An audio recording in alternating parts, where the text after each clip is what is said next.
Saya akan menjelaskan tentang konflik SARA. Konflik SARA adalah perbedaan suku, agama, ras, dan antar golongan. 3 kategori tindakan yang menyinggung SARA. 1. Kategori individual. Kategori individual meliputi tindakan SARA yang dilakukan oleh individu atau kelompok yang bersifat menyerang, melecehkan, menghina, dan mengintimidasi dari diri maupun golongan. 2. Kategori institusional merupakan tindakan SARA yang dilakukan oleh sebuah institusi, termasuk institusi negara atau swasta yang secara sengaja dan tidak sengaja membuat peraturan diskriminatif terhadap sebuah golongan.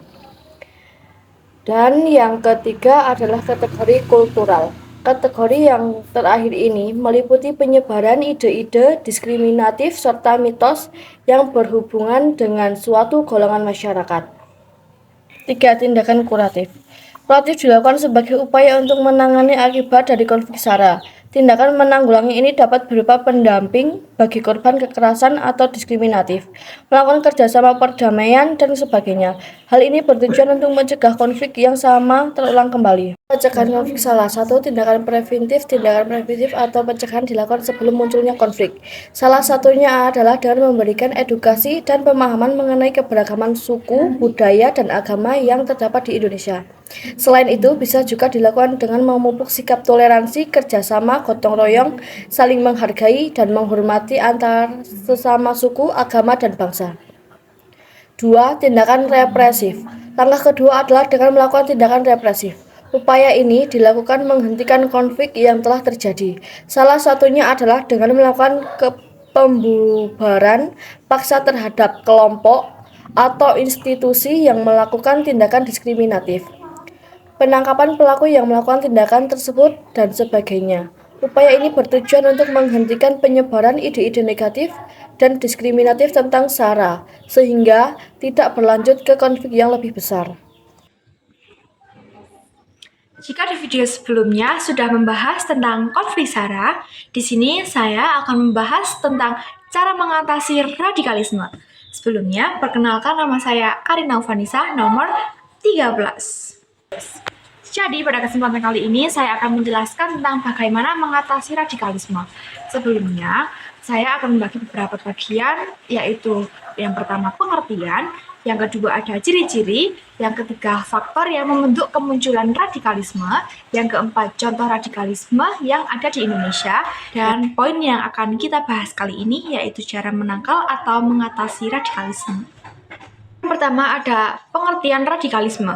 Menurut Kamus Besar Bahasa Indonesia atau KBBI, radikalisme adalah paham atau aliran yang radikal dalam sebuah politik.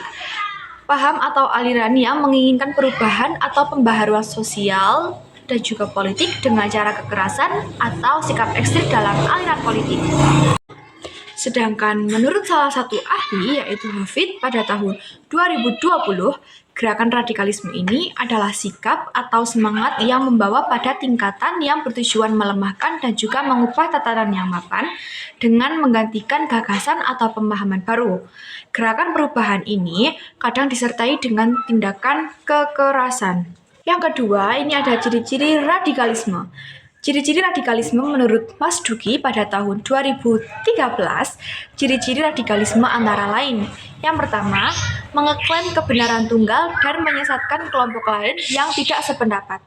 Yang kedua, mempersulit tata cara Islam yang dianut, bahwa sejatinya ajaran Islam ini bersifat samhah atau toleran dengan menganggap perilaku, hukum, dan juga ibadah.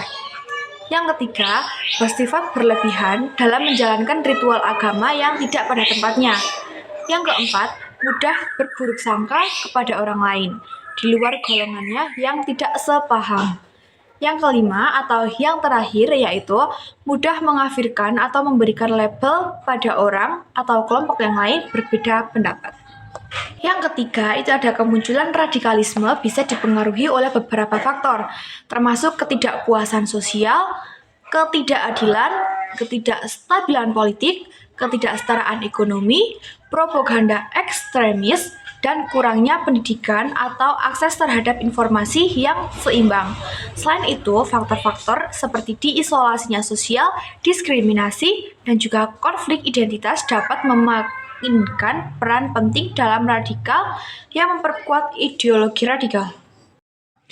Yang keempat, itu adalah contoh radikalisme di Indonesia.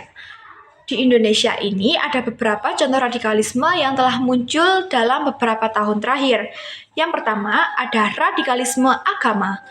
Radikalisme agama ini merupakan kelompok-kelompok yang menganut interpretasi agama yang radikal, baik Islam, Kristen, maupun yang lainnya.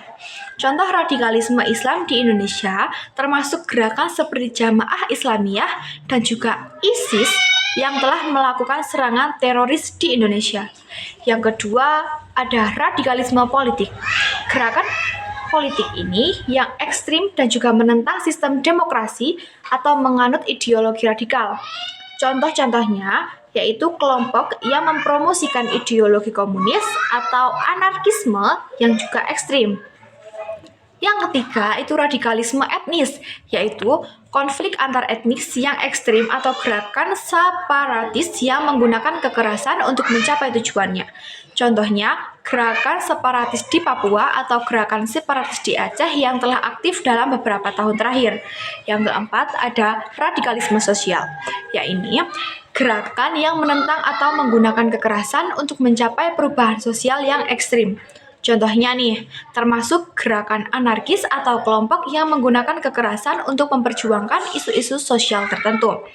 Yang kelima, ada radikalisme online, yaitu penyebaran ideologi radikal melalui sosial media dan juga internet, yang dapat mempengaruhi individu untuk terlibat dalam tindakan radikal tanpa perlu pertemuan fisik antar kelompok-kelompok ekstrim. Selanjutnya nih, ada pemerintah Indonesia telah berusaha untuk mengatasi radikalisme melalui berbagai langkah, termasuk penguatan penegakan hukum, pendidikan dan pembangunan masyarakat, serta kerjasama internasional dalam menghadapi ancaman terorisme dan juga radikalisme.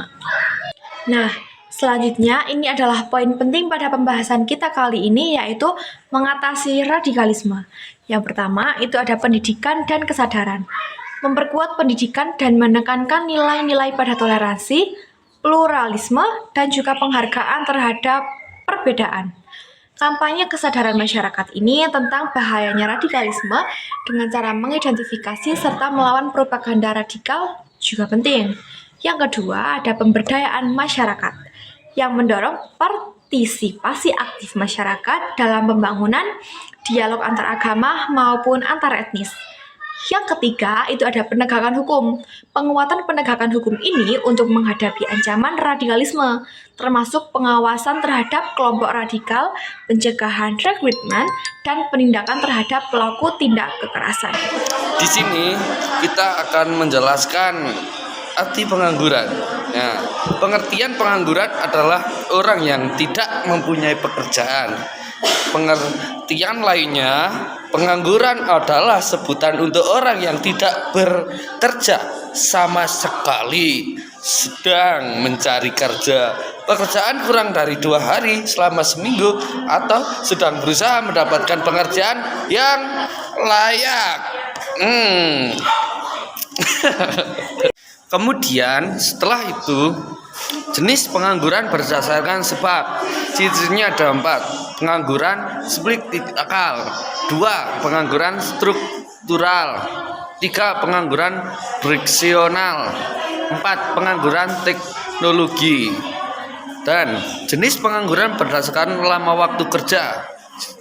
Ada 4. Pengangguran terbuka, pengangguran tidak sepenuh waktu, setengah pengangguran, 3. Pengangguran terselubung, 4. Pengangguran musiman. Lagi penyebab pengangguran itu ada 10, diantaranya 1.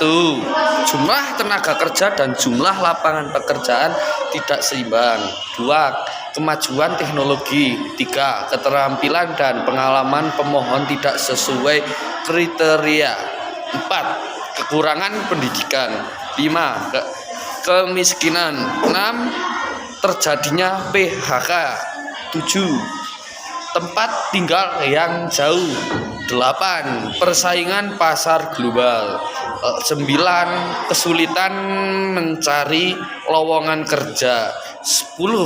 Harapan untuk rata pekerjaan terlalu tinggi. Cara mengatasi pengangguran. 1. Membuka dan mengeluas lapangan pekerjaan. 2. Meningkatkan tingkat pendidikan. 3. Mengadakan bimbingan dan pengelolaan tentang keterampilan tenaga kerja. 4. Menambah keterampilan melalui Balai Latihan Pekerja BLK. 5. Pendayagunaan dan penyebaran tenaga pekerjaan. 6. Pengembangan dan produk tetangga kerja. 7. Sudah, terima kasih. Saya Asda Laila Faikoh, saya absen 14.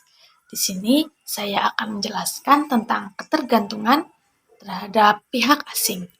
Ketergantungan terhadap pihak asing adalah keadaan di mana kehidupan dan ekonomi negara-negara tertentu dipengaruhi oleh perkembangan dan ekspansi dari kehidupan ekonomi negara-negara lain. Negara-negara tersebut hanya berperan sebagai penerima akibat saja. Kemudian, ciri-ciri ketergantungan terhadap pihak asing yaitu 1.